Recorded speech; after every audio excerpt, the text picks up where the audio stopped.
Tai sveiki visi, šiandien pradėsime ministrų spaudos konferenciją. Iš pradžių ministrų pasisakymai, vėliau jūsų klausimai. Tai, ministrė. Ačiū labai, mėly kolegos, smagu matyti visus čia susirinkusius. Džiaugiuosi galėdamas pasveikinti į Lietuvą atvykusi Rumunijos užsienio reikalų ministrą, gerą Lietuvos ir mano asmeninį draugą Bogdan Aurescu. Mūsų dvišalių santykių dinamika atsispindi ir ekonominėme bendradarbiavime, ir bendrose diplomatinės iniciatyvose. Tai puikiai žanga į mūsų diplomatinių santykių šimtmetį, kurį minėsime kitąmet. Rusija ir toliau tęsia savo barbarišką karą prieš Ukrainą, todėl nuo alijanso šiaurės iki pietų turime stiprinti mūsų šalių karinį atgrasimo potencialą ir tuo pačiu dvišalį bendradarbiavimą. Dėkoju Rumunijai už sprendimą nuo šių metų balandžio pradžios grįžti su NATO oro policijos misija į Šiaulius. Artėjančiame NATO viršūnių susitikime Vilniuje tikimės ambicingų sprendimų, užtikrinant priešakinę gynybą ir saugumą rytinėme alijanso flange, bei ambicingų pasiūlymų dėl Ukrainos tolimesnio suartėjimo su NATO.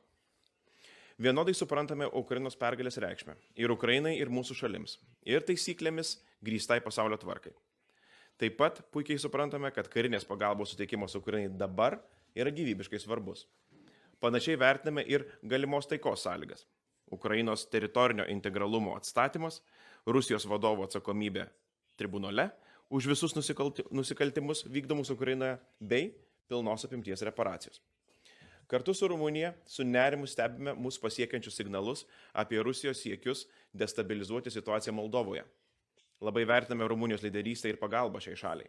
Europos Sąjungoje turime imtis konkrečių priemonių prieš tuos, kas siekia destabilizuoti padėtį šalyje arba pakeisti jos eurointegracinę kryptį. Kartu galime stiprinti Moldovos gebėjimus kovojant su destabilizuojančiu Rusijos poveikiu bei ES narystės darybose. Vasario mėnesį savo veiklą pradėjo Lietuvos inicijuota nauja ilgalaikė civilinė misija Armėnija. Misijos tikslas prisidėti prie Armėnijos ir Azerbaidžano santykių normalizavimo. Ši misija ir bendro mūsų abiejų bei Austrijos užsienio reikalų ministro vizito į Pietų Kaukazo šalis rezultatas. Lietuva yra suinteresuota tęsti šią iniciatyvą. Labai tikiuosi greitai ten vėl kartu nuvykti. Mielas Bogdanai, tvirtai remiame Rumunijos siekį prisijungti prie Šengeno erdvės ir dėrybas dėl EBPO narystės. Dėkoju už šiltą ir abipusiškai naudingą susitikimą. Ačiū. Thank you, Minister. Now we give the floor to the Minister of Romania, Bogdan Aurescu. Well, thank you so much for the warm receiving, and dear Gabrielius, dear friend, it is an honor for me to be here in Vilnius. I think we were discussing for quite a while to organize this visit, and I'm very glad that we finally managed to match our agendas, giving me the opportunity to visit your beautiful capital, which is celebrating this year the 700th anniversary. So a happy anniversary to Vilnius. This visit is a confirmation of our excellent bilateral relations between our countries, which are cultivated through constant, very dynamic dialogue based on common security interests, on very much convergent views as far as European affairs files are concerned, and also very close, if not similar, if not identical views as far as the regional affairs are concerned. We have some important formats where we are taking part together, such as the Bucharest 9 format, but also the 3Cs initiative. Last year we had a lot of contacts, and I'm glad that both our presidents visited your president, Romania, in May, my president, Mr. Iohannis, Lithuania, in November. There were a lot of contacts at the level of the parliaments between our countries, and all these were very good opportunities to have substantive exchanges of views and to have relevant discussions on how to progress our relationship. And I have conveyed the appreciation for the development of our economic relations. The trade between us is growing. Of course, there is a lot of potential to explore, but I think this is going into the right direction. We have the interest in developing ties in the fields such as energy security, cybersecurity, innovative technologies, education and culture, and we will discuss more after this press conference. But of course, the main topic was indeed, as Gabrielius said, Russia's aggression against Ukraine and how to counter the effects of this war. And indeed, it is important at this time, after more than 1 year since the start of the aggression of Russia against Ukraine, to reaffirm our solidarity and very concrete support for Ukraine. And I think both our countries are extremely like-minded in our support towards Ukraine. We will continue to firmly support Ukraine in order to cope with the aggression and push back the invaders. For that, I have presented my colleague the support measures that Romania was taking. For instance, in order to receive more than 3.7 million Ukrainian refugees who crossed our borders, out of which more than 112,000 stayed in Romania. I have also informed about the humanitarian hub that we have organized in Romania, which facilitated since March last year more than 77 convoys for distribution of humanitarian aid items in Ukraine. But also our effort to transit through Romania over 14 million tons of grain products through the Romanian ports, railroads and roads. And this is more than a half of the whole amount of grain and other agricultural products from Ukraine transiting the solidarity lanes of the European Union. Of course, it is important to continue to deter Russia and to isolate Russia at international level. That's why both Romania and Lithuania are supporting more sanctions against Russia. And at the same time, I think in this effort to fight against the impunity of the Russian officials or Russian authorities or Russian troops who committed crimes in Ukraine, it is important to continue to support the effort of the international justice system in order to punish those who have committed such crimes. We are also, both of us, supporting the creation of a tribunal to punish the crime of aggression as far as the war in Ukraine is concerned.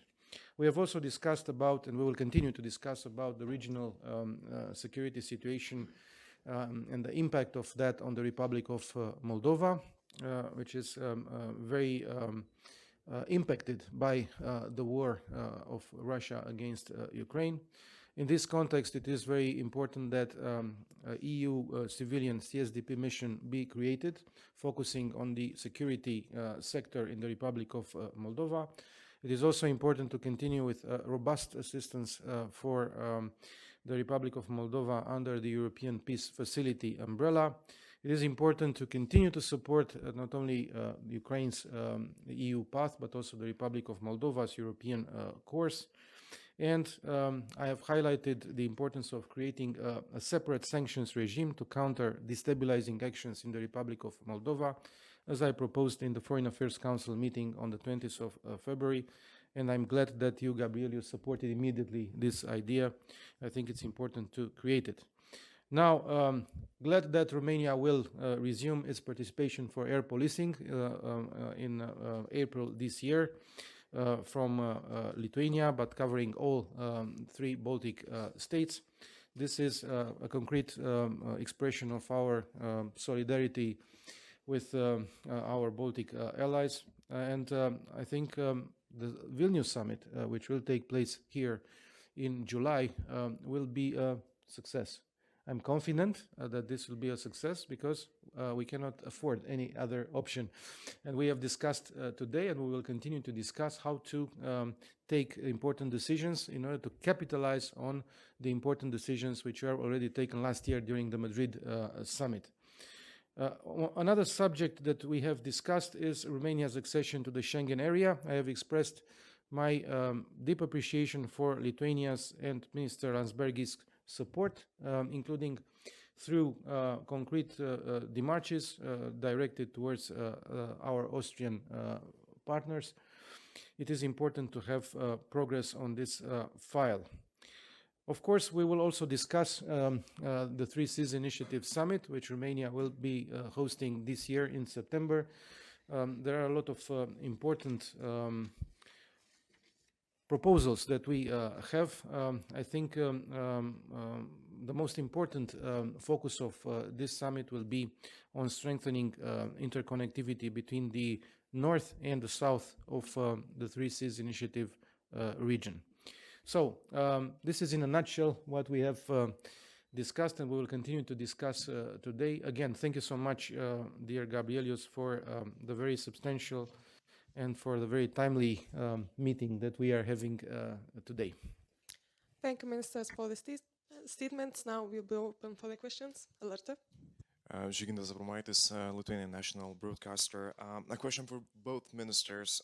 Recent events in Moldova, obviously claims of the Russian involvement in those events, and how serious that situation is, and how can this hybrid operation could be repelled? Thank you.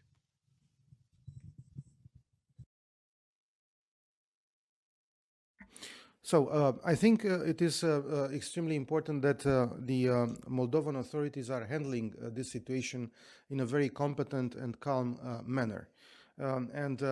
We are committed to support the resilience and the consolidation of the security of the Republic of Moldova in any way we can. And this is not just a Romanian effort of supporting the Republic of Moldova, but it is an EU and at the same time NATO effort. As you know, the EU, and I have already mentioned, is preparing for a civilian CSDP mission focusing on the security sector in the Republic of Moldova. I think it is also important that the Republic of Moldova is now cooperating in a closer manner with NATO as far as the defense capacity building program is concerned, which is providing support for the shaping of a more efficient security sector, defense sector in the Republic of Moldova. And I have mentioned the proposal of having a sanctions regime dedicated to the situation in Moldova, which will be countering, let's say, attempts to destabilize the Republic and also to affect the constitutional order and the rule of law in the Republic of Moldova. So all these measures, I think, will be able to keep the situation under control. And of course, we have to be vigilant. We are in close contact with the authorities in Chisinau all the time. Recently, we had the visit of the President of the Republic of Moldova, Mrs. Maia Sandu, and also the visit of the new Prime Minister of the Republic of Moldova. They are very much committed to continue the reform process and the European integration process of the Republic of Moldova. And at the same time, we are very much committed to support fully this effort. Keletą žodžių tai papildysiu lietuviškai. Tai pirmiausia, Lietuva ir aš asmeniškai remiam visas Rumunijos iniciatyvas, kurios yra skirtos padėti Moldovai atlaikyti Rusijos spaudimą, vidinius iššūkius, transformuotis ir reformuotis besiruošiant kandidatavimui narystėje į Europos Sąjungą. Antras dalykas, yra manančių, kad Rusija įklimpusi Bakhmuto purve yra per daug užsiėmusi ir visas jos dėmesys, tiek karinis, tiek ir politinis, yra skirtas būtent tik tai Ukrainai. Reikia nepamiršti, kad Rusija yra pavojingas kaimynas, kuris ir anksčiau parodęs, kad geba matyti daugiau taikinių negu tik vieną. Ir jinai gali būti aktyvi Moldovoje ne tik karinėmis priemonėmis, bet politinėmis priemonėmis. Todėl nereikia atsipalaiduoti, reikia užkardyti galimus bandymus pakenkti Moldovai. Na ir lygiai taip pat ir kitom valstybėm, aš net meščiau, kad ir kitos valstybės gali tapti Rusijos, bent jau politiniais taikiniais, tokie kaip Sakartvelas arba pietų Kaukazo kitos valstybės. Ir čia lygiai taip pat nereikia pamiršti, kad ir mes esame labai arti prie to pavojingų kaimynių ir dėl to esame lygiai taip pat ir jų taikinyje, nepaisant to, kad pagrindinis taikinys yra Ukraina, vis dėlto reikia matyti visą pilną vaizdą. Greta Zlonaitė, BNS naujienų agentūra, turiu klausimą ponui Aurescu. Tai kaip žinoma, pernai gruodį Rumunijos siekis prisijungti prie Šengeno erdvės buvo blokuotas. Tai kaip tikitės įveikti šalių pasipriešinimą tam tikrų ir ar tikitės prie Šengeno erdvės prisijungti dar šiais metais? Ačiū. We are working hard with all our instruments at all levels in order to create the conditions for a positive decision to be taken. What I want to emphasize is the fact that Romania enjoys the support of all EU and at the same time Schengen member states, with the exception of only one country, which is Austria. We are engaging with Austria. I have discussed for several times after December with my colleague, the Foreign Minister Schallenberg, but at the same time, the Ministries of Interior are in direct contact at the level of experts. They are working on a bilateral working plan. We are also working together with the Commission to create a pilot project scheme at the border between Romania and Serbia. All these two, let's say, projects are in fact implementing the decisions which were taken by the European Council in February, measures which were targeting more efficient demarches in order to tackle the illegal migration towards Europe. I think the conclusions and the decisions taken by the European Council in February were substantial, and I hope that they will bring concrete results. So based on that, we continue our demarches in order to join the Schengen area. And I want to reiterate my thanks to Lithuania and to Gabrielius personally, who has engaged with the Austrian officials, with Austrian colleagues, with our colleague Alexander Schallenberg, and we hope that all efforts in that respect from the other member states who are again supporting us, together with the European institutions, with the Commission and the Parliament, we will have at the end of the day a good outcome. So we hope that this year we will enter the Schengen area. Any more questions? So thank you, ministers. Thank you, journalists.